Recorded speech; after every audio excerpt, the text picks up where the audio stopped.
ہے جیسا الف ہے, الف میں 3 حروف استعمال ہوتے ہیں, الف لام اور فا. پھر لام ہے, اس میں بھی 3 حروف استعمال ہوتے ہیں, لام الف اور میم. پھر فرمایا میم ہے, اس میں بھی 3 حروف استعمال ہوتے ہیں, میم یا اور میم. یہ 9 حروف بن گئے. الف لام اور میم ہم نے پڑھا, 9 حروف بن گئے.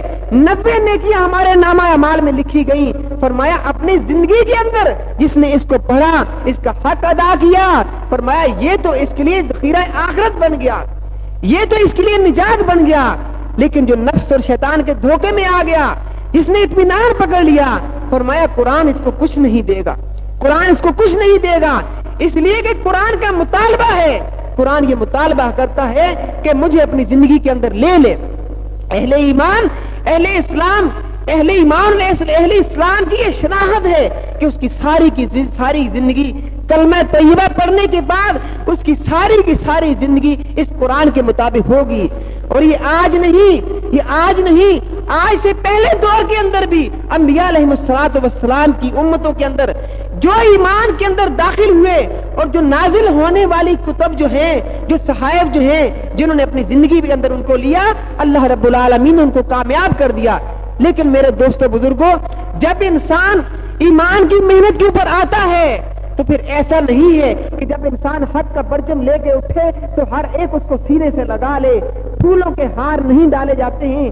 اس لیے کوئی نبی ایسا نہیں آیا کہ جس نے کلمہ الہیۃ اللہ کی دعوت دی ہو اور اس کے اوپر تکلیفیں نہ آئی ہوں, اس کے اوپر آزمائشیں نہ آئی ہوں.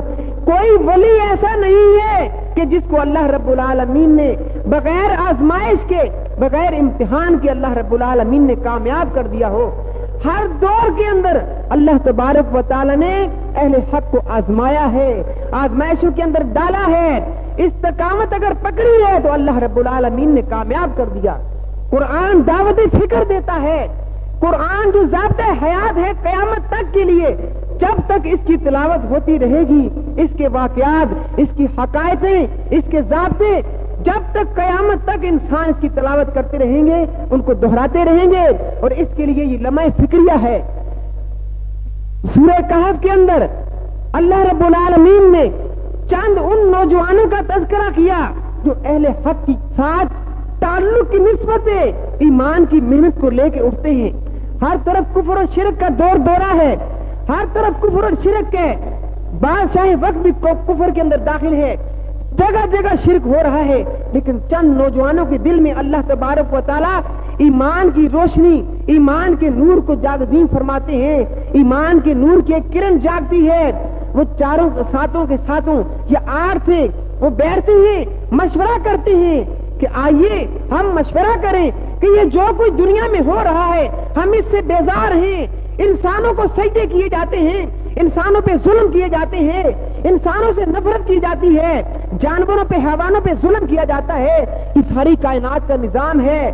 یہ جو بادشاہ وقت ہے یہ اپنے کو سجدہ کرواتا ہے, جبکہ یہ نہ نفع کا مالک ہے نہ نقصان کا مالک ہے. ضرور اس کائنات کا نظام چلانے والی کوئی ذات ہے. کیوں نہ ہم اپنے آپ کو اس ذات کی طرف متوجہ کر لیں, اس ذات کی طرف اپنے آپ کو لے جائیں. اس کے لیے مشورہ ہوتا ہے.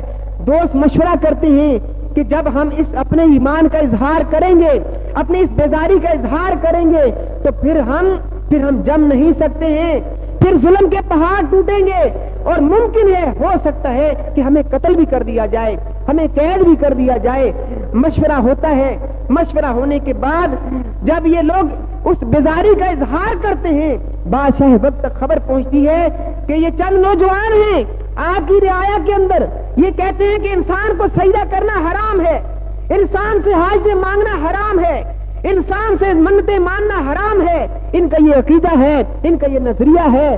بادشاہ نے کہا بلاؤ, یہ کون ہوتے ہیں, یہ کون سا گروہ ہے کہ جو آج میرے ملک میں بغاوت کا بیج بو رہا ہے, ان کو بلایا جائے. جب ان کو بلایا گیا ان سے سوال کیا جاتا ہے کہ تم نے ایسی بات کیوں سوچی, تم نے ایسا منصوبہ کیوں بنایا.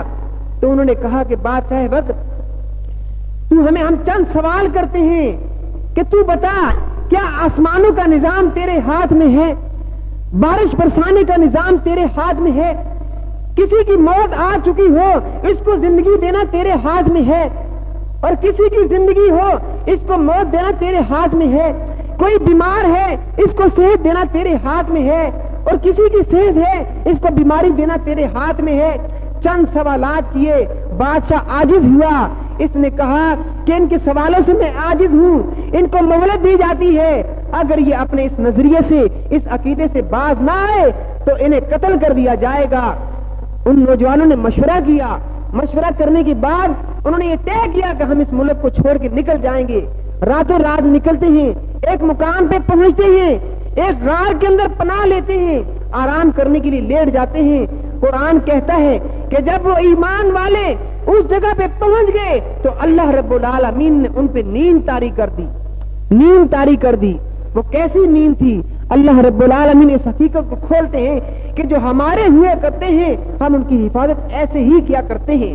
نیند سے بیدار ہوتے ہیں، اٹھتے ہیں، اٹھنے کے بعد ایک نوجوان کہتا ہے کہ بھوک شدت کی لگ رہی ہے۔ ایک نوجوان سوال کرتا ہے کہ ہم کتنی دیر یہاں سوئے ہوں گے؟ دوسرا کہتا ہے کہ معلوم ہوتا ہے کہ دن یا اس کا تھوڑا سا حصہ۔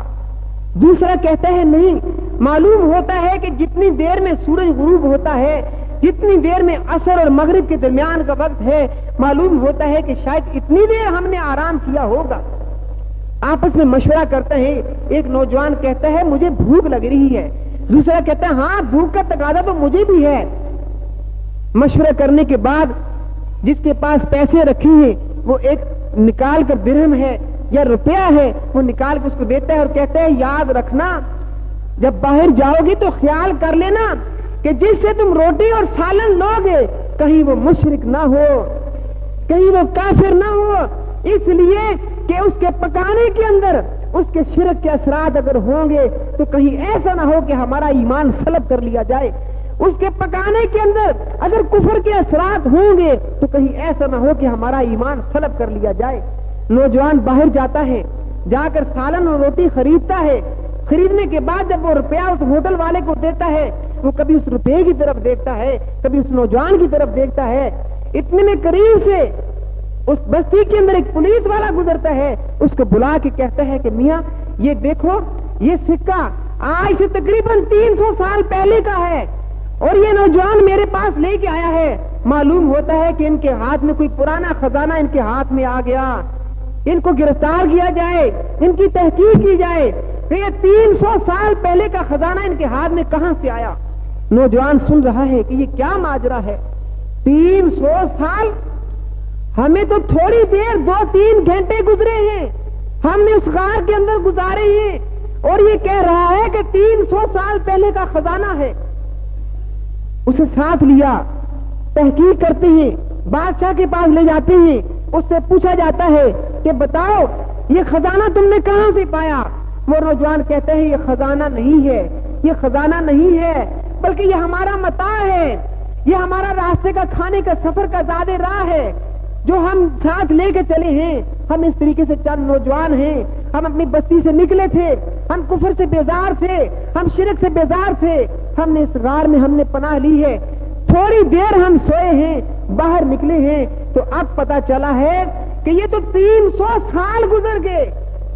بادشاہ وقت کہتا ہے کہ تم ڈرو نہیں، ڈرو نہیں، اس وقت جو ہے 300 سال سے زیادہ کا زمانہ گزر چکا ہے اور یہ جو جس بادشاہ کا اس کے اوپر نام لکھا ہے بادشاہ دقیانوس، یہ تو صدیاں ہوئی اس کا انتقال ہو گیا، صدیاں ہوئی اس کی حکومت ختم ہو گئی، اب تم ڈرو نہیں، ہر طرف اسلام ہے، ہر طرف مسلمان ہیں، یہاں مشرک نہیں ہے، یہاں کافر نہیں ہے، یہاں حکومت بھی مسلمانوں کی ہے اور پوری کی پوری بستی مسلمانوں کی ہے، تم اطمینان پکڑو اور ہمیں بتاؤ کہ تمہارے ساتھی کہاں ہیں، ہم تمہاری عزت اکرام کریں گے، تمہاری مہمان نوازی کی جائے گی، تمہیں رہنے کے لیے جگہ دی جائے گی، تمہاری حفاظت کی جائے گی، تمہیں حکومتی عہدے دیے جائیں گے، اس لیے کہ تم آج سے 3 صدیاں پہلے کے مہمان ہو، اللہ نے تمہیں زندہ کیا ہے اور یہ ایک معجزہ ہے، اس لیے چلو ہمارے ساتھ، ہمیں وہ جگہ بتاؤ۔